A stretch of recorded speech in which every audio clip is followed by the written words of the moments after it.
hal magaalo oo hodan ah midda oo loo aqoonsan yahay dalka adduunka ugu yar. Singapore waa wadan yar docda koonfureed xuduud kala leh Malaysia. In ka yar 6 milyan oo qof ayaa ku nool. English, Tamil iyo Malay ayaana ah luqadaha dadka ugu badan ee dalkani ku hadlaan. Caasimadda dalkuna waa isla Singapore.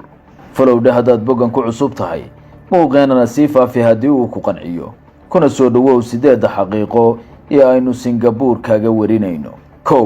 Ra'iisul Wasaaraha Singapore waa mas'uulka dawladeed ee adduunka ugu mushaharka badan. Lee Hsien Loong oo ilaa 2004 ahaa ra'iisul wasaaraha dalkaas ayaa ah mas'uulka dawladeed ee adduunka ugu mushaharka badan. waxaana la wariyay in mushaharkiisu uu sanadkii yahay 1.5 milyan oo dollar. bal qiyaas ra'iisul wasaaraha Hindiya oo hogaamiye shacab 200 oo jeer ka badan kan Singapore waxa mushaharkiisu dhan yahay 32,000 oo dollar.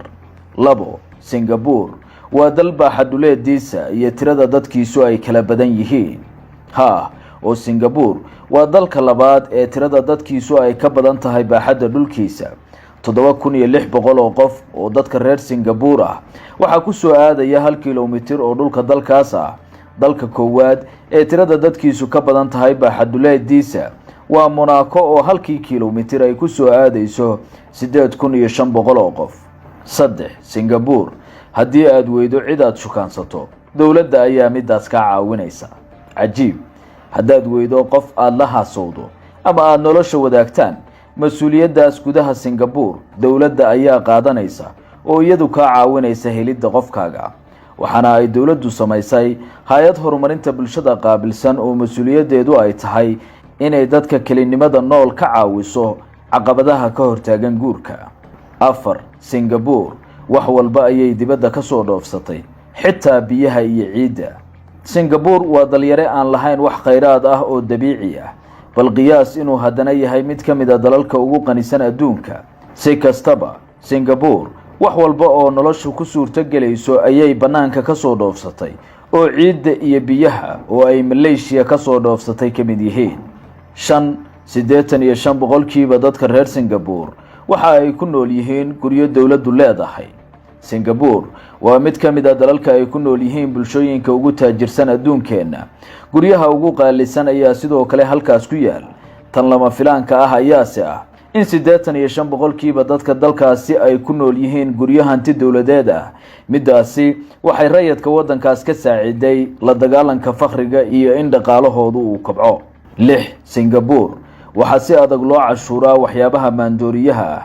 dawladda dalkani waxa ay cashuur ka badan inta adduunyada kale cashuurto saartay guud ahaan waxyaabaha maanka dooriya ee loo beecgeeyo dalkaasi ee khamradu ugu horeyso taa oo la cashuuro 40%. gaadiidka ayay qaali ka dhigtay dawladda dalkani si loola dagaalamo mashquulka gaadiidka ee wadooyinka. tani waa mid kale oo qariib ah. dawladda Singapore waxa ay qaali ka dhigtay lahaanshaha shakhsiga ah ee gawaarida, midaasi oo looga gol leeyahay yareynta mashquulka jidadka maadaama dalku yahay mid yar oo gawaarida oo tiro badata magaalada ka dhigi karto mid ciriiri ah. cashuurta oo lagu kordhiyay gaadiidka iyo shirkadaha gawaarida ka macaasha oo lagala heshiiyay qiimaha ay dadka gaadiidka uga iibinayaan ayaa midaasi ka caawisay dawladda dalkaas. Singapore waa ka mamnuuc in dad isku jinsi ahi ay isu himoodaan.